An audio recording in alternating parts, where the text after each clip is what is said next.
किरण और सूरज आज मिस्टर मल्होत्रा की एनिवर्सरी पार्टी में आए हुए हैं। किरण इन दिनों बहुत डिप्रेशन में चल रही थी क्योंकि सूरज उसे टाइम नहीं दे पा रहा था।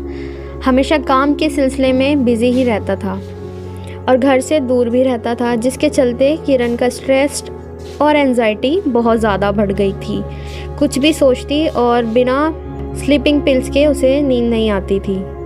किरण उस पार्टी में भी अकेली ही महसूस कर रही थी। सूरज अपने बिजनेस के चलते किरण को भूल ही गया और किरण उस पार्टी से बिना सूरज को बताए चली गई। उसने ड्रिंक की हुई थी, ड्राइव भी वो खुद ही कर रही थी। तभी उसने अपने राइट साइड से एक आवाज़ सुनी, जिसकी तरफ मुड़ते ही उसकी कार का एक्सीडेंट हो गया। किरण की आंख हॉस्पिटल में खुली। डॉक्टर सूरज को कहते हैं कि किरण का ख्याल रखो, क्योंकि डिप्रेशन के चलते किरण का 2 बार मिसकैरेज हो चुका है। तीसरी बार हुआ तो वो कभी माँ नहीं बन पाएगी। इस पर सूरज परेशान हो जाता है और किरण को टाइम देने के लिए शहर से दूर ऊटी ले जाता है।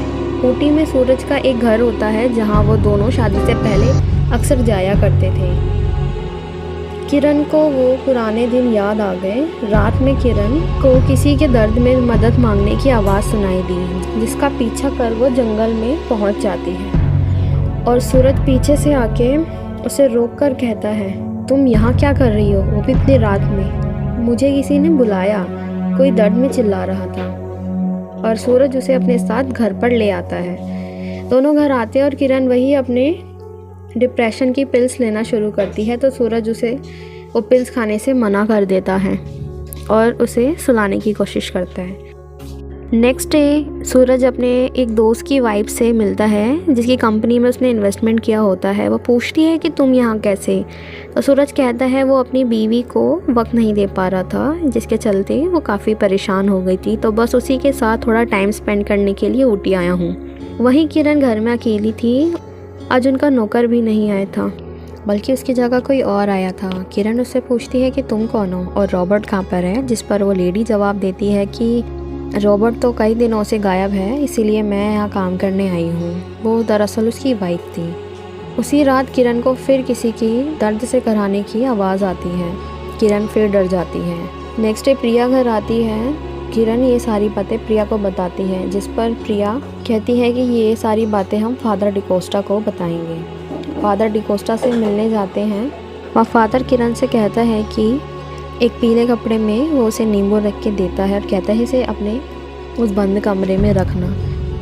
अगर ये नींबू ऐसा ही रहता है तो जो भी तुम देख रही हो और सुन रही हो वो सिर्फ तुम्हारा वहम है, और अगर इस नींबू का रंग लाल पड़ता है तो जो कुछ तुमने सुना या फिर देखा वो सब तुम्हारा वहम नहीं था।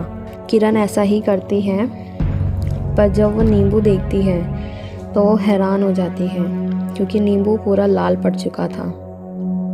ये सब बातें सूरज को एक सुपरस्टिशंस लगती है और वो इन पर यकीन नहीं करता। साथ ही किरण को कहता है कि फादर से दोबारा मिलने की कोशिश मत करना, तुम बस परेशान हो, इस वजह से तुम्हें सब वहम लग रहा है।